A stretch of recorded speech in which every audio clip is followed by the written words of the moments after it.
यह कहानी रामपुरा गांव के कैलाश नाम के एक बुजुर्ग की है। कैलाश अपने बेटे अमित और बहू संगीता और पोते राम के साथ रहते हैं। कैलाश की पत्नी यशोदा कई साल पहले ही कैलाश को छोड़ इस दुनिया से चली गई थी। बापूजी, ये लो पैसे और बाजार से सब्जी ले आओ। कैलाश पैसे लेकर सब्जी खरीदने चला जाता है। वहां उसको उसका दोस्त मिलता है जो पैसों के कारण काफी परेशान था। कैलाश सब्जी के सारे पैसे अपने दोस्त को देकर खाली हाथ घर चला आता है।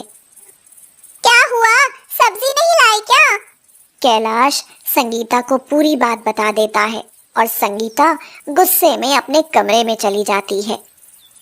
रात को अमित ऑफिस से घर आता है और सब जब खाने के लिए बैठे थे तो अमित बोला, अरे ये क्या संगीता, आज खाने में सिर्फ दाल ही बनाई, सब्जी नहीं बनाई? मुझसे क्या पूछते हो, अपने बाबा से पूछो। मैंने इन्हें पैसे दिए थे कि सब्जी लाओ, पर ये है नवाब साहब वहाँ पैसे अपने किसी दोस्त को दान में देकर आ गए। ऐसा क्यों करते हैं बाबा आप? आपकी इन्हीं हरकतों के कारण एक दिन हम रास्ते पर आ जाएंगे। अरे बेटा, उसे पैसों की बहुत जरूरत थी। तो यहाँ कोई अनाथ आश्रम खुला है क्या, जो यहाँ से आप किसी को भी पैसे बांटते फिरेंगे? मैं दिन भर मेहनत करके पैसे कमाता हूँ और आप इस तरह पैसे बर्बाद करते रहेंगे। अमित यह कहकर बिना खाए गुस्से में अपने कमरे में चला जाता है। संगीता भी अमित के साथ कमरे में चली जाती है। संगीता, तुम कोई नौकर क्यों नहीं रख लेती घर में? नौकर क्यों, जब घर में बाबूजी है ना, दिन भर बस खा पी कर पड़े जो रहते हैं। उन्हें काम करने में क्या तकलीफ होती है भला? अगले दिन सुबह, राम बेटा जल्दी तैयार हो जाओ, मैं ऑफिस जाते जाते तुम्हें स्कूल छोड़ दूंगा। अरे आप क्यों तकलीफ करते हो जी, वह आपके बाबा हैं ना, उन्हें क्या काम है, वह छोड़ आएंगे राम को स्कूल। अमित ऑफिस चला जाता है। बाबूजी जाइए, राम को स्कूल छोड़ाइए जरा। बहू, मुझे एक कप चाय तो पिला दो। पहले राम को स्कूल तो छोड़ाओ, फिर अपने हाथ से बनाकर पी लेना चाय। बेचारा कैलाश अपने पोते राम को लेकर स्कूल चला जाता है। राम को स्कूल छोड़ने के बाद कैलाश जब वापस घर आता है तो संगीता उससे कहती है, अरे बाबूजी, मुझे घर में बहुत काम है, क्या आप घर की सफाई कर दोगे? ये क्या कह रही हो बहू? क्या बाबूजी, वैसे भी दिन भर आप खाली ही तो रहते हो, थोड़ा काम कर लेंगे तो क्या हो जाएगा। बेचारे कैलाश इस उम्र में घर का सारा काम करते हैं, झाड़ू पोछा लगाते हैं।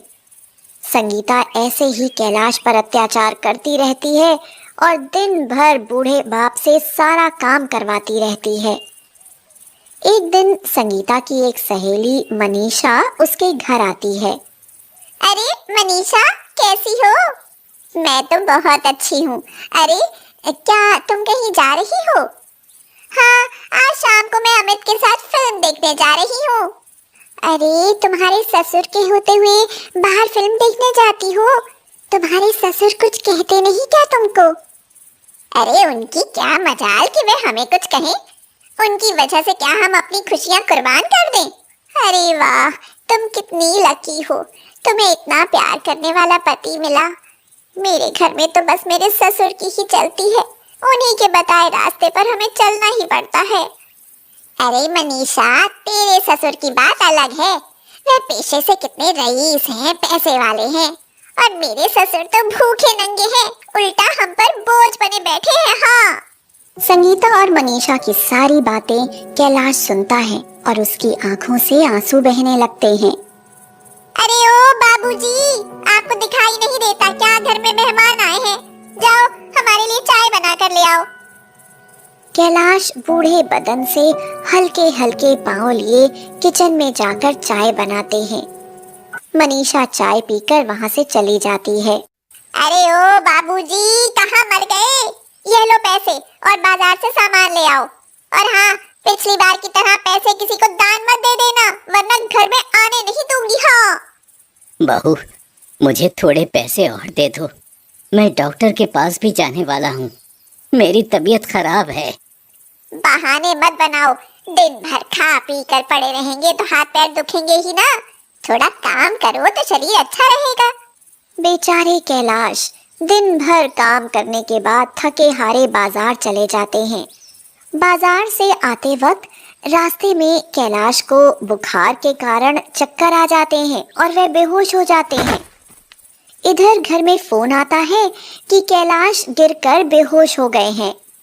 सब बहाने बना रहे हैं, कामचोर बाबूजी। हाँ, यह कहकर संगीता फोन काट देती है।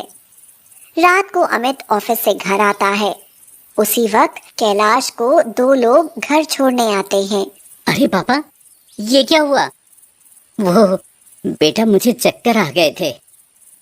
अरे अमित, इन्हें काम वाम तो करना नहीं है तो बहाने बनाकर आ गए कि चक्कर आ गए मुझे। ये क्या बाबा, दिन भर घर में बैठे बस खाते पीते रहते हैं। थोड़ा घर का काम कर लेंगे तो क्या बिगड़ जाएगा आपका? अब मैं कमाने जाऊं या घर का काम करता रहूं या आपको संभालता रहूं? परेशान हो गया हूं मैं आपकी इन हरकतों से। क्या करें अमित, मुझे भी दिन भर ये ऐसे ही परेशान करते रहते हैं। कहीं चले भी नहीं जाते कि जान छूटे इनसे मेरी। अगले दिन कैलाश अमित के पास आते हैं और कहते हैं, अमित बेटा, मुझे मेरे दोस्त के घर छोड़ दो, वो अकेला रहता है। अब मैं उसी के साथ हमेशा के लिए रहने चला जाता हूँ। अरे बाबा, ये क्या कह रहे हैं आप? हाँ बेटा अमित, मुझे लग रहा है कि अब मेरे कारण घर में बहुत परेशानी हो रही है। अच्छा होगा मैं यहाँ से कहीं चला जाऊं। ठीक है बाबा, जब आपने जाने का ठानी लिया है तो मैं रोकने वाला कौन होता हूँ। वैसे भी वहाँ आप खुश रहेंगे और हम आपके बिना यहाँ।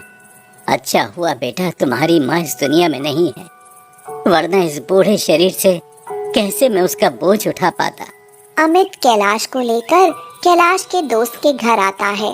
अब ठीक है अंकल, अब मैं चलता हूँ। बेटा अमित, एक मिनट रुको। देखो, तुम जो कर रहे हो ये बहुत गलत है। वो तुम्हारे पिता हैं तो क्या करूं अंकल, उनकी हरकतों से मैं परेशान हो गया हूँ और वो खुद ही यहाँ आए हैं। मैं तो उन्हें मना कर रहा था। बेटा अमित, तुम्हें पता है तुम कैलाश की अपनी औलाद नहीं हो बल्कि उसकी सौतेली औलाद हो। ये क्या कह रहे हैं अंकल? हाँ बेटा, एक दिन की बात है, हम रास्ते से जा रहे थे, तभी रास्ते में हमने एक छोटे बच्चे को भीख मांगते हुए देखा। कैलाश ने उसे गोद ले लिया, उसकी परवरिश की, उसे पढ़ाया लिखाया और बड़ा आदमी बनाया। और वो बड़ा आदमी तुम हो बेटा। अमित यह सुनकर शौक में आ जाता है और उसे बहुत रोना आता है। वह अपने बाबा के पास जाकर माफी मांगता है और गिड़गिड़ाता है, पर कैलाश उसे माफ नहीं करते। अमित वापस अपने घर रोते रोते आता है। क्या हुआ जी, क्यों रो रहे हो? अमित संगीता को सारी बात बताता है। संगीता यह सुनकर रोने लगती है।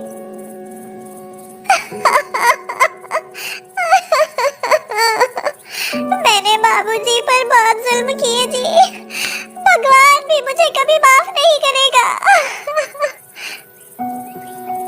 दोनों दौड़ते दौड़ते अपने बाबा के पास जाते हैं और कैलाश के पैर पकड़कर माफी मांगते हैं। बाबा, मुझे माफ कर दीजिए, हमने आपके साथ बहुत गलत किया है। आपने मुझे अनाथ की परवरिश की, मुझे पाला पोसा, अपने घर में जगह दी और मैंने ही आपको घर से बेघर कर दिया। मैं बहुत बुरा हूँ बाबा, प्लीज मुझे माफ कर दो। अगर आपने मुझे माफ नहीं किया तो मैं अपने आप को खत्म कर दूंगा बाबूजी। नहीं बेटा, ऐसे नहीं कहते। कैलाश अपने बच्चों को गले लगा लेते हैं और दोनों को माफ कर देते हैं और फिर सब खुशी खुशी एक साथ रहने लगते हैं।